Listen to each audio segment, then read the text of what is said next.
Look at the question number 41. Water is heated up to 24 degrees Celsius at constant pressure. When the heat of water is continued, the temperature of water is increased at the rate of 4 degrees Celsius per minute. Find how many minutes are required for water to reach 100 degree Celsius using formula.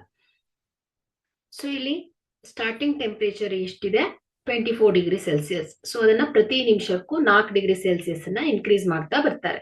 So 100 degree Celsius reach ಆಗುವ ಒಂದು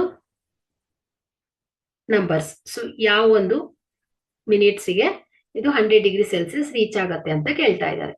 so ಇಲ್ಲಿ A first term A ಏನಾಗತ್ತೆ ಹೇಳಿ 24. Okay, so ಇಲ್ಲಿ D ಏನು common difference ಅಲ್ವಾ.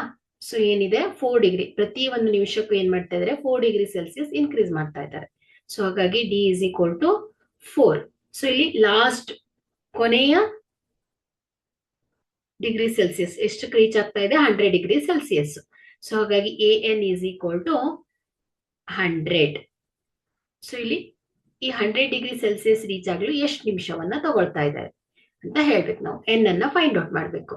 So ಇಲ್ಲಿ formula ಏನ್ ಹೇಳಿ, a p a N is equal to a plus n minus 1 into d. So ಇಲ್ಲಿ a n 100 is equal to 24 plus n minus 1 into d is 4. So ಇದನ್ನ simplify ಮಾಡಿ 100 is equal to 24 plus 4n plus minus minus 4. So 100 is equal to 24 minus 4 ಏನಾಗುತ್ತೆ 20 plus 4n. So 100 plus 20 ಕಡೆ ಹೋದಾಗ minus 20 is equal to 4n. So 100 minus 20 ಏನಾಗುತ್ತೆ 80 is equal to 4n. So ಎರಡು ಕಡೆ ನಾವು 4 ರಿಂದ ಡಿವೈಡ್ ಮಾಡಿದಾಗ so n is equal to 80 divided by 4. So 4 ones are 420.